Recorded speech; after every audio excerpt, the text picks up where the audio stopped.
Speaker, আমি বলতে চাই আজকে সংসদে আমাদের সম্মানিত বিরোধী দলের সংসদ সদস্যরা যে আচরণ দেখাচ্ছে, এতে মনে হচ্ছে বাংলাদেশে আগামী দিনে সুষ্ঠু ধারা রাজনীতি তারা করতে দেবে না, এটাই প্রতীয়মান হচ্ছে। মাননীয় স্পিকার, আজকে বাংলাদেশ একটি শান্তি ও উন্নয়নের সমৃদ্ধির পথে এগিয়ে যাওয়ার জন্য এই বর্তমান সদ্যজাত সরকার কাজ করে যাচ্ছে। কিন্তু অত্যন্ত দুর্ভাগ্য যে আমাদের এই সংসদের বিরোধী দলের ভাইয়েরা সংসদের ভিতরে এবং বাইরে এই সরকারকে নাজেহাল করার জন্য যে চক্রান্ত চালাচ্ছে, যে চক্রান্তের ভূমিকা অবতীর্ণ হয়েছে, এটা কোনোভাবেই একটি সুষ্ঠু বাংলাদেশে মেনে নেওয়া যায় না। মাননীয় স্পিকার, 71 সালের স্বাধীনতা যুদ্ধকে তারা মেনে নিতে পারে নাই। যারা 71 সালের স্বাধীনতাকে মেনে নিতে পারে না, তারা বাংলাদেশের উন্নয়ন চাইতে পারে না। প্রিয় মাননীয় স্পিকার, 71 সালের জন্ম হয় বাংলাদেশকে তারা মেনে নিতে পারে নাই বলে আজকে সদ্যজাত সরকারের বিরুদ্ধে কাজ করছে। মাননীয় স্পিকার, আপনি শুনেছেন চট্টগ্রামে গতকাল সিটি কলেজে ছাত্রদলের উপরে হামলা করছে কারা? শিবির। কি অপরাধ ছিল? ছাত্রদল শুধু বলেছে গুপ্ত, ছাত্রদল লিখেছে গুপ্ত। সেই জন্যই তারা একটা গুপ্ত শব্দকে উল্লেখ করে তারা ছাত্রদলের উপর হামলা করে বাংলাদেশের গণতন্ত্রের উপর আঘাত করেছে। মাননীয় স্পিকার, আমি পাহাড়ের জনগণকে ধন্যবাদ জানাতে চাই। পাহাড়ের জনগণ, পাহাড়ি বাঙালি সবাই আমাকে তৃতীয়বারের মতো নির্বাচিত করেছে। সেই পাহাড়ের গণমানুষের জন্য, পাহাড়ের শান্তি প্রতিষ্ঠার জন্য, আমি টেকসই শান্তি প্রতিষ্ঠার জন্য মাননীয় প্রধানমন্ত্রীর দৃষ্টি আকর্ষণ করছি। পাহাড় কৃষি নির্ভর অঞ্চল, সেখানে কৃষকদের প্রাণের দাবি, কৃষককে টেকসই এবং আধুনিক শিক্ষায় শিক্ষিত করার জন্য ওখানকার মানুষকে কৃষি বিশ্ববিদ্যালয় অত্যন্ত জরুরি। পার্বত্য অঞ্চলের মানুষের চিকিৎসা কষ্ট দেখলে অসহায় লাগে। টারশিয়ারি লেভেলের বিশেষায়িত হাসপাতাল ও মেডিকেল কলেজ স্থাপন করার জন্য আমি আবেদন জানাচ্ছি। মাননীয় স্পিকার, বন রক্ষার জন্য, বন একটা সম্পদ আমাদের দেশের এবং জাতির। বিগত আওয়ামী লীগ সরকার, ফ্যাসিস্ট সরকার বনকে উজাড় করে দিয়েছে, ধ্বংস করে দিয়েছে।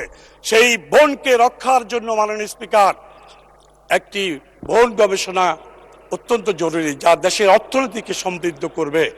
মাননীয় স্পিকার, পাহাড়ের মানুষ অত্যন্ত অবহেলিত, তাদের জন্য টেকসই উন্নয়ন দরকার, গ্রামীণ উন্নয়ন দরকার। অতএব এই বিষয়ে সরকার নজর দিবে, এটা আমার দাবি। আজকে আমাদের বিরোধী দলের ভাইয়েরা খেপে উঠেছে এই সংসদে, গণতান্ত্রিক ভাবে কথা বলার অধিকার তারা দিতে চায় না। চট্টগ্রামের ছাত্রদল কি কথা বলেছে? গুপ্ত বলেছে। এই সংসদে আমরা নির্বাচিত হয়ে আসছি কথা বলার জন্য। বিরোধী দলের ভাইয়েরা আজকে কণ্ঠ চিপে ধরতে চায়, ফ্যাসিস্টের মতো গলা চিপে ধরতে চায়। তার প্রকাশ এখানে চট্টগ্রামের ছাত্রদল একটা শব্দ লিখেছিল গুপ্ত। এই গুপ্ত শব্দের সাথে তো কোনোভাবে সংশ্লিষ্টতা নেই। গুপ্ত মাননীয় সদস্য, আপনার এক মিনিটে কনক্লুড করেন। শান্তি, 1 মিনিট কনক্লুড। স্থিতিশীলতা তারা চায় না। মাননীয় স্পিকার,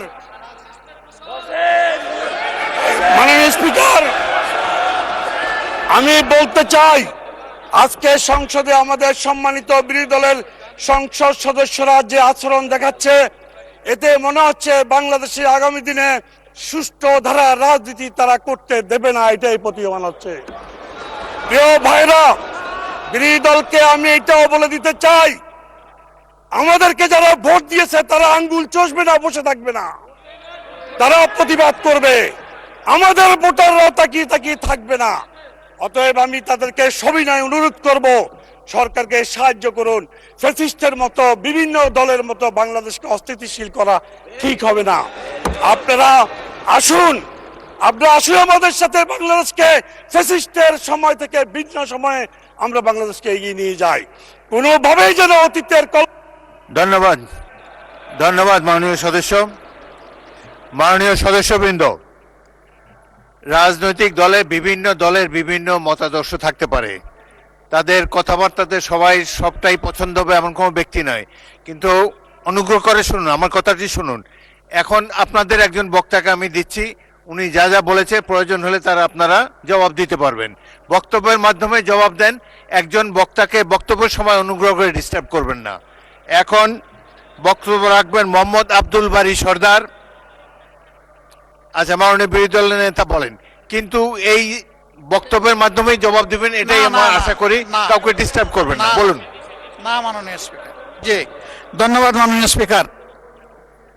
প্রথমে আমি তীব্র প্রতিবাদ জানাই, এখানে যে অসংসদীয় ভাষা ব্যবহার করা হয়েছে এটা এক্সপান্ড করা হোক। 2 নম্বর, একজন সংসদ সদস্য সংসদের ভিতরে দাঁড়িয়ে যে হুমকির ভাষায় কথা বললেন, আমরা এতে আঘাত পেয়েছি এবং আমরা আমাদের ক্ষোভ প্রকাশ করছি। জনগণ বসে থাকবে না তার মানে কি? তিনি কি উস্কাইয়ে দিচ্ছেন জনগণকে বিশৃঙ্খলার দিকে? এগুলা সংসদীয় আচরণ না মাননীয় স্পিকার।